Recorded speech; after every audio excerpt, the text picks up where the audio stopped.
Hi, everyone. Hi. So today I am solo dolo, and I have a topic that I have always wanted to talk about. So that's what we're going to do. So before I get started, please like, share, and subscribe. Like, share, subscribe, and remember to drop your comments in the comments, and we will talk about them on screen, on air. All right. So we're in this together. All right. So today's theme is Halloween is over. Over. Take off your mask. So Halloween was Monday. Halloween was Monday. Did you dress up and have a costume? I don't know. But it's Wednesday, it's November. It's time for you to take off your mask. Now, I'm not talking about this mask, not this one.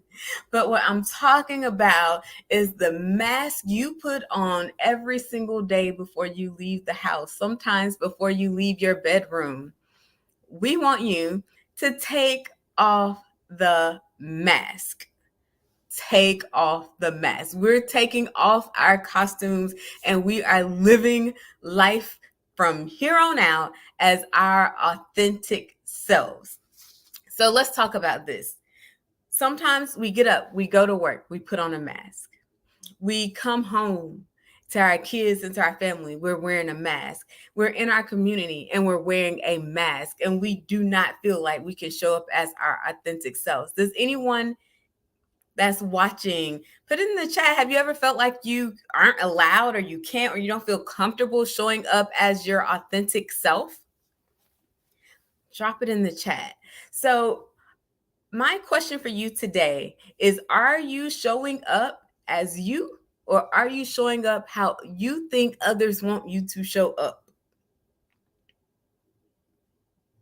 Which one? And I am no exception, right? So I have spent years trying to feel comfortable showing up as my authentic self. So let me tell you how you know if you're wearing a mask. How do you know if you're wearing a mask? Are you constantly having interactions that are exhausting you because you are trying to put forth effort to be who you think they want you to be?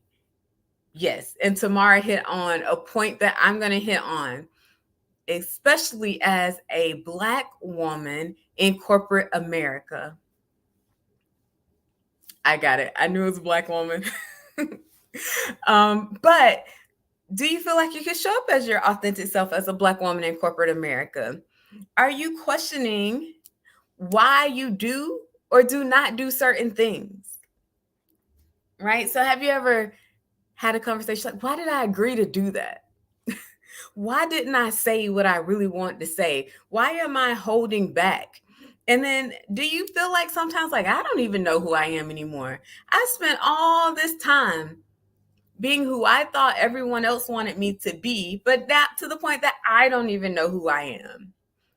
And then also, do you feel like you can't relax and breathe until you get home by yourself? Sometimes just in your bedroom. Right? I know some parents go hide in the bathroom. Do you feel like you can't breathe or be yourself until you're alone? These are signs that you may be wearing a mask. Let's look at what Grace said. I cannot be my true self at work. I would get fired if I did. I am loud and silly in real life. Hey, there's nothing wrong with being loud and silly. And that's what I feel like, especially as you guys bring up work. I feel like that's one of the things on my list. Like, you should be able to show up as your authentic self at work. And so let's discuss authentic self, because I don't communicate the same way to my child as I communicate to a partner. I don't communicate to my partner the same as I communicate to my friends. I don't communicate to my friends the same way I communicate at work. But it's important to me to always show up as authentic. So, of course, when you are approaching different people, you may have certain different styles, right? So I may talk to my child in one style. I may talk to my friend like, hey, girl, like maybe a totally different style. But am I being true to my values? Can I be myself? Can I show my goofiness in one way or another? or my silliness? And then do I feel like I project to be who I really truly am? Can I share my authentic thoughts with these people, my authentic feelings? And Tamar says, yes, it is mentally exhausting. It is, it's exhausting. So what I'm saying is we just throwing away the mask. Okay. We're gonna burn them. I don't know what you want to do. You want to burn them? You want to tear them up? We getting rid of the mask before we walk into the new year. Okay. So what mask do you wear? And I have a list of some, but drop some in the chat. What mask do you wear? Mask number one, a perfectionist. Are you constantly trying to project that you have it all together all the time and everything has to be perfect and everything has to go just right? Are you constantly projecting that? And that is definitely exhausting. Are you projecting that?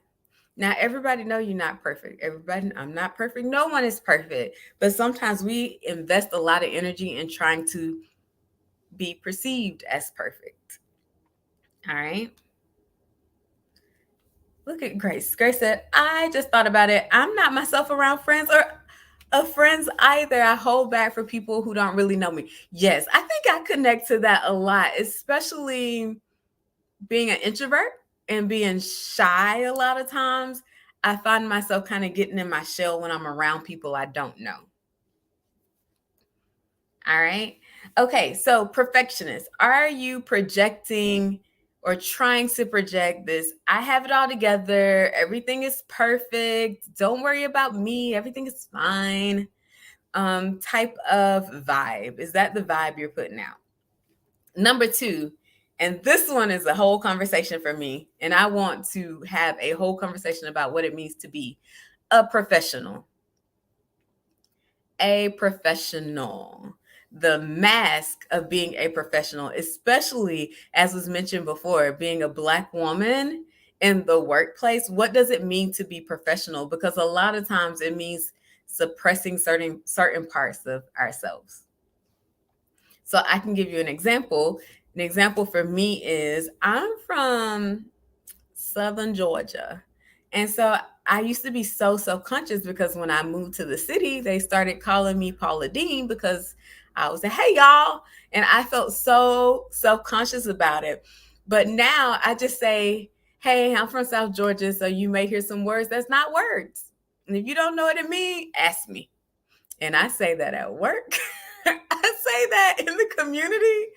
I say that because just because I was quote unquote country doesn't mean I'm not professional. Professional to me means handling my business, right? It doesn't mean that I have to code switch or I have to pretend to be someone I am not, right? I'm not from New York. I don't talk proper. That's just not who I am. So for me, when we talk about professional, I think a lot of standards have been put and a lot of weight has been put on being professional. When to me, professional is like, do I handle my business? Can I interact with others? All the other stuff that's put on professional, hair, right? Hair, makeup, what do you wear? Yeah, I get it. Some stuff you may not want to wear to work, but I feel like way too much emphasis has been put on that. And especially when you look at minorities and women, you're going to see a lot of weight be put on professionalism that's not put on white males, right? In the office place. So let's get through this list. Professionalism. Are you putting on a professional mask? Are you code switching when you go to work? Number three, positive. And that's going to sound so crazy, but positivity, it can be a mask. And I'm not saying being like positive by nature, right? But there are some times where we project so much positive energy that we neglect or dismiss our feelings or others. Does that make sense? I don't know if that makes sense to you guys. Like, we go to another one for work. We go to work. Well, how's this project going? Oh, it's going great. Now that the project is going horrible. Why do we all, or do you think we can do this? Yes, we can do this. Are you constantly putting up a positive front or a positive disposition? Not when you have to be negative, but when you could be real and authentic, right? Because we know there's going to be stuff we don't want to do. Sometimes things aren't going to go well. How are you doing? I'm doing great. But you don't seem the same. Are you really doing great? Right? Are you really doing great? So are you putting on the mask that, okay, everything's positive, everything's always good? Number 4 is the helper or the problem solver. Are you wearing a mask where you always have to be the helper and the problem solver? Someone has a problem, they even ask you to solve it, you're trying to solve it, or you the person everyone goes to? That is heavy. You can't always be the person solving everything. And you may be like so amazing at it, but that is a heavy emotional weight. Are you always trying to appear to have the answers to everything? And the last one I want to say, and this may hit a nerve, and maybe some psychologists will disagree with me, but are you wearing a happy mask?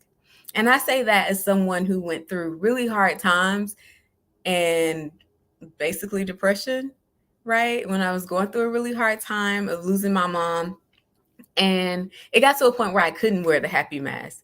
But I found myself, going by the scripts of society. Hey, how you doing? Oh, I'm good. I wasn't good. I wasn't okay. And so when you put on that mask, it almost disconnects you from people being able to help you, from you acknowledging your feelings and dealing with those feelings. But you're wearing that mask of saying, oh, yeah, I'm happy. I feel like I have to project that I'm happy all the time. All right, I'm going to pause because we have like a million comments to catch up on, and I love it. Let's see. Miss Tamara said, ditch the mask and burn the capes. Wait, we're going to burn the capes? I guess we don't need a cape to be superheroes. We already superheroes.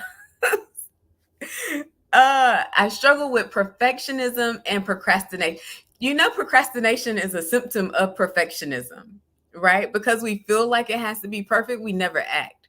Because in our brains, we know nothing's ever going to be perfect.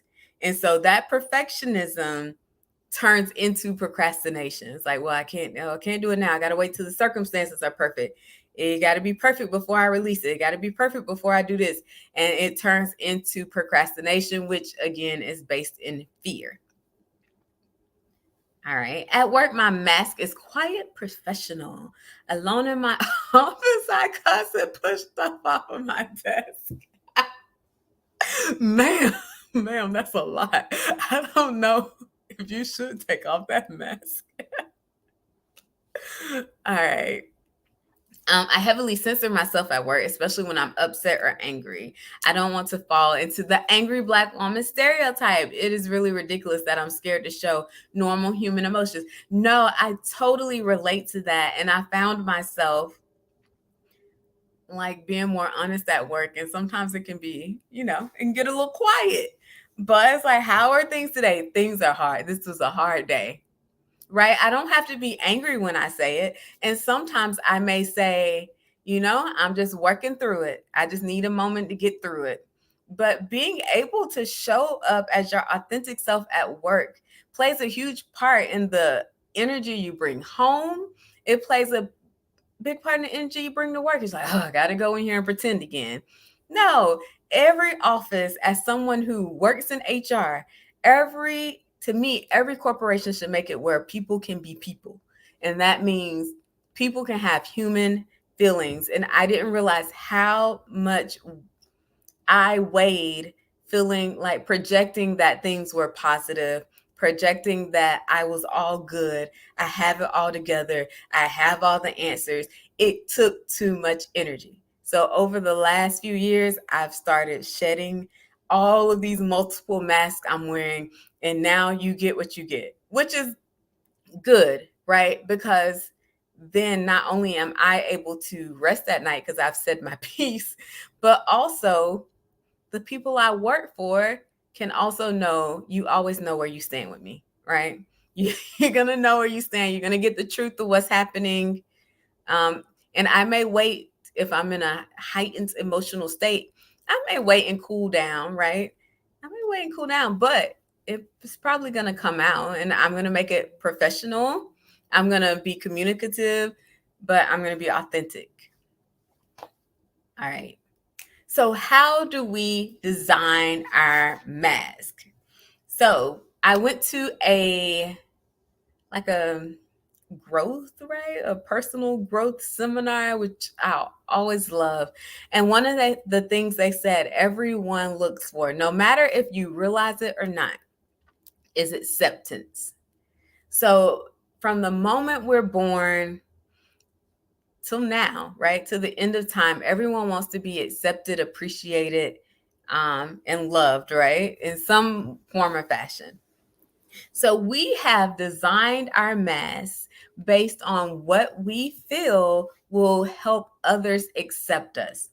Right. So when I'm at work and I'm code switching, it's because I need my manager and my coworkers to accept me.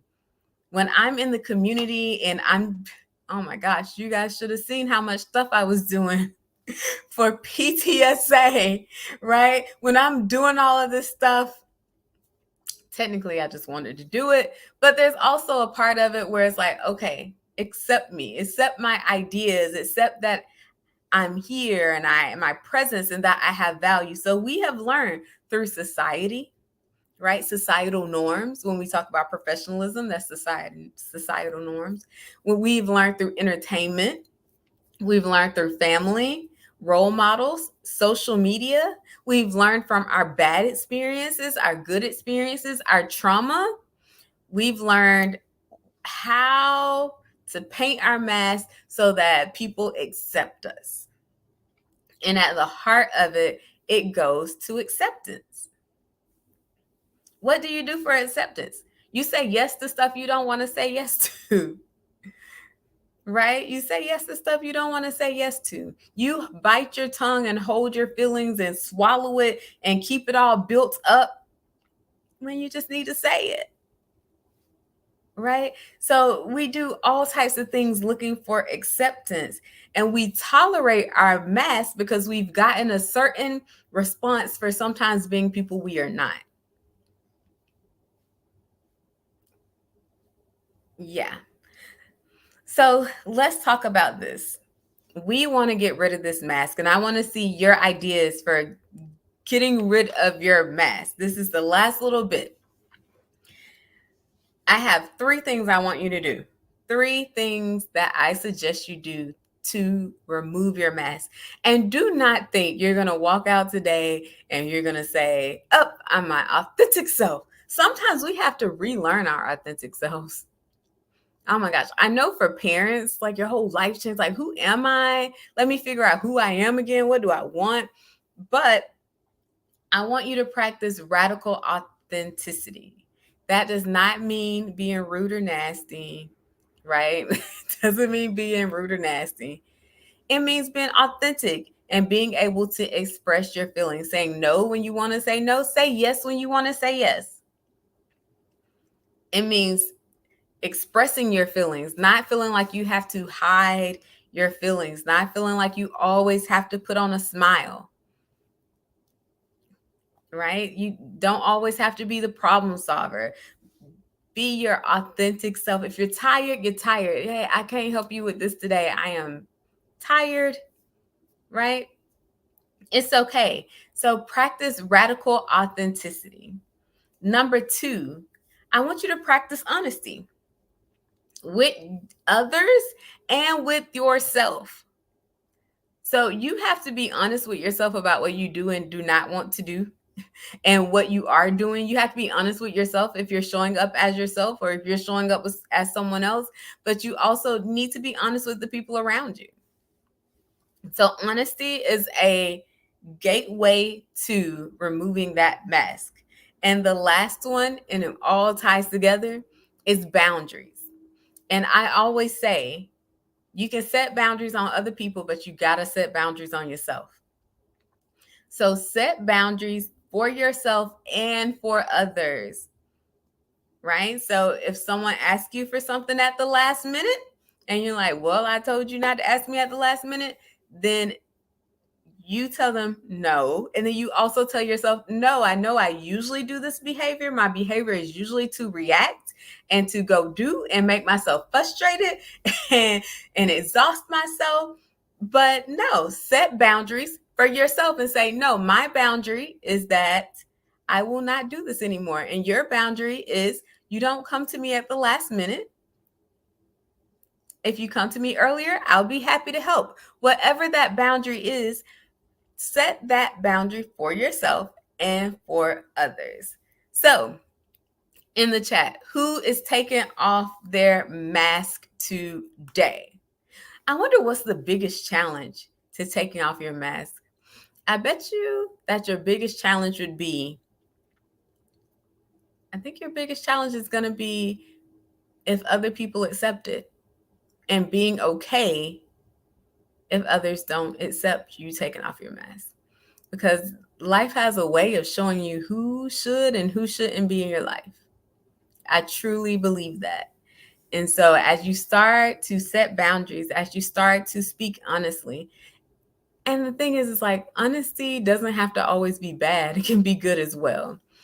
As you start to be just radically authentic and be your silly self in the office, why wouldn't someone be able to accept someone who is like having fun and showing happiness, right? Why wouldn't that? That's not a you problem. That's a them problem. So I wouldn't take on their problem. I probably would, but I wouldn't want to. That's what I'm working on. All right. When I take off my mask, people avoid. I do not believe that. People avoid you. No, that's a them problem. Find your crowd. Nothing wrong with being silly, if that's what you're referring to. I think my biggest challenge will be setting and holding boundaries on myself. Yeah, because we always talk about what other people need to do, right? Oh, I need to set a boundary so they won't do this to me. And it's like, well, if you keep doing it, maybe you need to set the boundary on yourself. That's what I learned. I wasn't setting a boundary on myself. I made a TikTok video about something really simple. My sister called me, I was asleep. And I was like, I'm not answering the phone because I normally answer the phone in my sleep. Like, that's how bad. First of all, I just did it instinctually, but it's also how bad my boundaries were. It's like, I felt like, oh, I got to answer the phone. Like, what if something's going on? And I told myself, I'm not going to answer the phone because I'm asleep. Why am I answering the phone? And I told her, she was like, I don't know why you answer the phone when you sleep either. Right? So it wasn't even putting a boundary. She was calling me in the middle of the day, I think, or it was, late enough, but I was still asleep on the weekend. And so it wasn't even about putting a boundary on someone else. That was a boundary for me to set for myself. Silly and loud scares me. No. Oh gosh. What happened to them in their childhood that silly and loud scares them? I'm concerned. Grace, I'm concerned about them. All right, I'm about to close out. Any questions, comments, put them in the chat. As a reminder, we go live every Wednesday at 7:30. One special guest we're going to talk about the joy in creativity. I think that is going to be 2 weeks from now. And we will probably take a break for the holidays. Ooh, Grace, good one. People think it's immature. I don't know how to say this in a nice way, right? So when people think something immature, that's a judgment. But what's immature about having fun? I find that sometimes adults get really stuffy as they get older, and it's not necessary. Like, live and have fun. Immaturity to me has more to do with responsibilities than behaviors, unless your behaviors are irresponsible. But being silly and having fun and being loud, like, that's part of who you are. And so try to express that as much as you can. They need, and maybe as people get used to it, you'll actually create more fun people around you. So Maybe they can look at you and be like, oh, she can let loose a little bit. Maybe I can let loose too. Maybe. So you never know how when you're suppressing your authentic self, it could be you're not showing your gift to the world. You're not sharing yourself with the world. All right, guys. Well, remember, like, share, subscribe. We're getting into the holiday season. I don't know what's coming up, but we'll see. Thank you guys for tuning in. I'll see you next week. Bye.